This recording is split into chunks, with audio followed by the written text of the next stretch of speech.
জুলাই অভ্যুত্থানে নিহত মাদারীপুরের শহীদ পরিবারগুলোর কান্না এখনো থামেনি। প্রিয় সন্তান হারিয়ে শোকে আর কষ্টে ভেঙে পড়েছেন স্বজনেরা।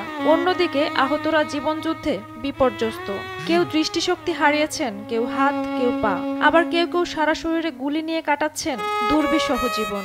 আমার কমেলো 250+ গুলি আছে শরীরে, এখনো আছে, ওইগুলো বের করতে পারিনি। ঢাকা মেডিকেলে গেছিলাম, তারপর বঙ্গবন্ধু মেডিকেলে গেছিলাম, ওই জায়গা থেকে সঠিক চিকিৎসা পাইনি। পিঠে অনেক ব্যথা করে, শুইতে পারি না। পুরো পিঠে হলো 200-250+ গুলি আছে। এগুলো অনেক অসুবিধা, ঘুমানোর সময়, তারপর সাধারণভাবে চলাচল করতে পারি না আমি।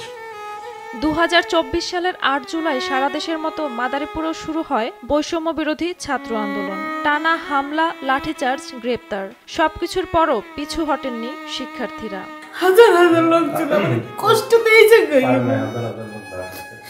বাঁচা করলো, হাত উঠাইলো, কিন্তু কেউ বাঁচালো না। এর চেয়ে কষ্ট কি হইতে পারে পৃথিবীতে?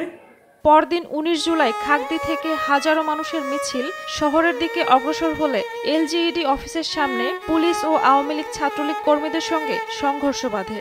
গুলিতে নিহত হন ট্রাক চালক রোমান ব্যাপারী ও মাদ্রাসা ছাত্র তাওহিদ। ওই দিন আহত হন অন্তত 2 শতাধিক আন্দোলনকারী, যাদের অনেকেই চিরতরে হারিয়েছেন অঙ্গ প্রত্যঙ্গ। আমার ছেলে যে দেশের আন্দোলনের জন্য মারা গেল, আর কত মার বুক খালি হইল, কত ছেলেরা মারা গেল দেশের জন্য, জীবন দিল, দেশের তো কোনো পরিবর্তন হইল না। কি চাওয়া পাওয়ার আছে যে আমি তো ওই ছেলেরা আমার কামাই ছিল, এই ছেলে তো হাফেজ, এরা তো আর এদিক সেদিক ক্ষুদ্র পয়সা কামাই করে, যাতে আমি এখন পোলাফোন নিয়ে চলতে ফিরতে পারি। এইভাবে আমার যদি সাহায্য সহযোগিতা যদি করে, আমি এইটাই চাই।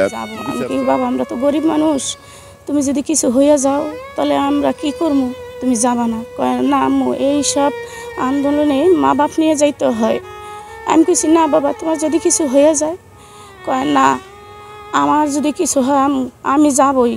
আহতরা বলছেন নিজ অর্থায়নে চিকিৎসা করাতে গিয়ে হিমশিম খাচ্ছেন অনেকেই, তাই সরকারিভাবে সুচিকিৎসার দাবি করছেন তারা।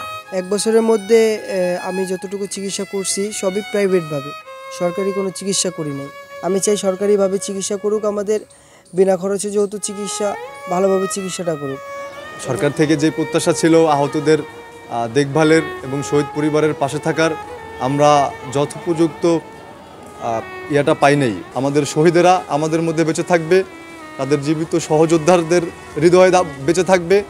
2024-এর জুলাই অভ্যুত্থানে শুধু মাদারীপুরেই প্রাণ হারান 3 জন, ঢাকায় নিহত হন আরও 19 জন। এছাড়া জেলার প্রায় 3.5 শতাধিক মানুষ আহত হন আন্দোলনে অংশ নিয়ে।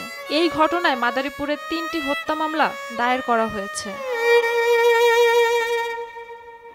ঝুমা মৃধা, বৈশাখী সংবাদ।